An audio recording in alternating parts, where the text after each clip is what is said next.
G'day everyone, Sarah from What's New in Fitness here. We were invited to come up and experience iPerform Lab up in Erin in New South Wales on the Central Coast.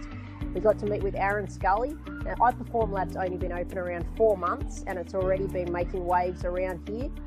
Basically, Aaron's got a unique setup where he can offer elite performance testing that's normally only available to professional athletes right here in the lab. So we've come in today to experience for ourselves what it's like to get an injury risk profile done. So this kind of profile can be suitable for anyone who might play recreational sports on the weekends. Maybe you've got a physical job, or you just want to know how you can improve your flexibility, mobility, strength and power to live a longer, happier, healthier life. We can't wait to have the results back from our profiles today and see what Aaron's equipment's been able to show us. I knew I wanted to do something, like we wanted to do something our own. Yeah. And it wasn't a gym. I didn't want to open a gym. I wanted to do something more, and my purpose is about helping people be the best they can be. That's my whole purpose. That is what I'm obsessed with, performance.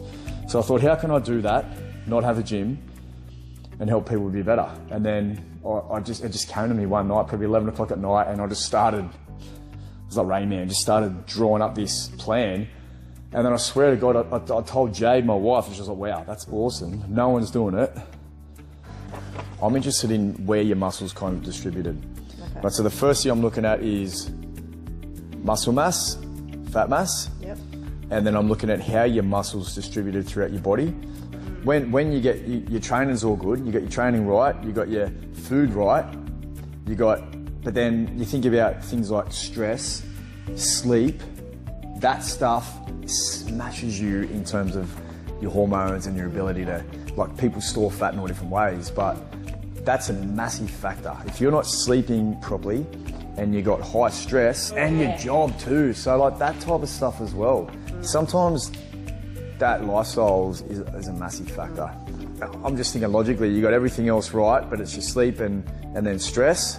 And stress doesn't mean you're sitting there with depression with your head in your hands. Stress is like the stress on your body from not sleeping or being, looking after kids and doing everything for everyone except yourself. That's stress as well. So that can have an impact on this stuff. But I mean, the key thing I'm looking at here is good muscle, and with every lady that comes in around your age bracket, good muscle is like, that's a massive positive.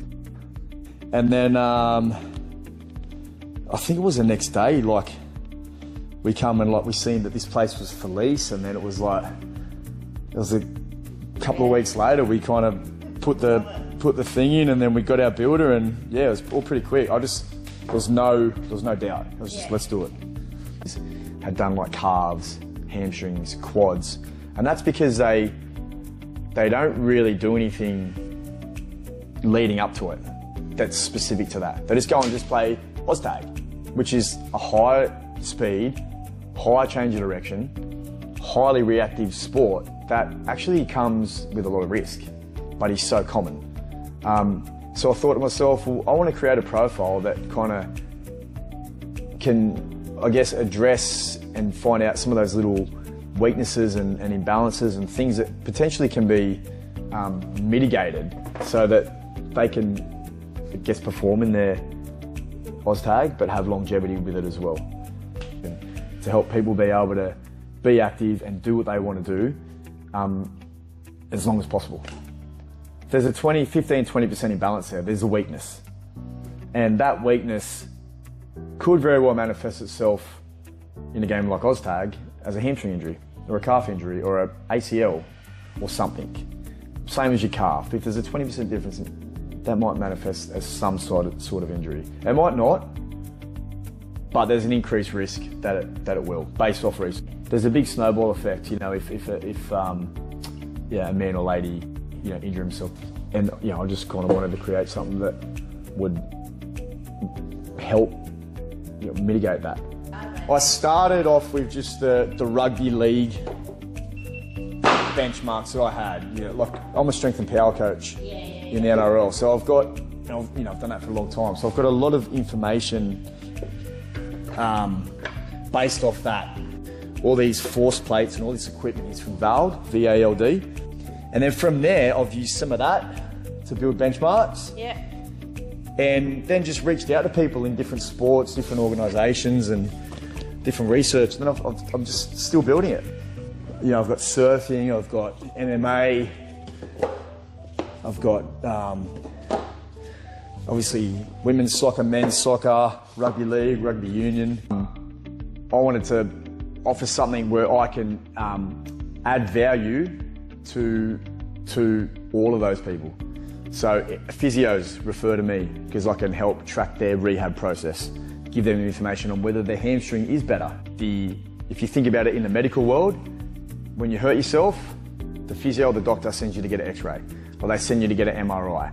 And that MRI brings objectivity to what they already think and then how you're progressing with your recovery. I want to be the x-ray place in the fitness world. So you come to me, I'm going to give you an objective insight into, if you're an athlete, where your performance limiters are, strength, power, speed, where you need to work to improve your performance, and then how you can optimize your longevity. So where you've got some injury risks and how you can mitigate those manifesting into a hamstring injury. Not stop it, because I can't stop injuries, but I'll help, based off research, to mitigate those things occurring. If you're an athlete, you give that to your coach. You give that to your strength and conditioning coach. He then goes, yeah, I'm going to keep doing what I'm doing, but I'm going to add some groin stuff and hamstring stuff for you. If it's Gen Pop, then, or it's, 70 plus men, which I've had in, that, they sup, they, stand up paddleboard, they surf, they ride. It's a couple of things for them that's going to help enable them to do what they're doing every day for longer.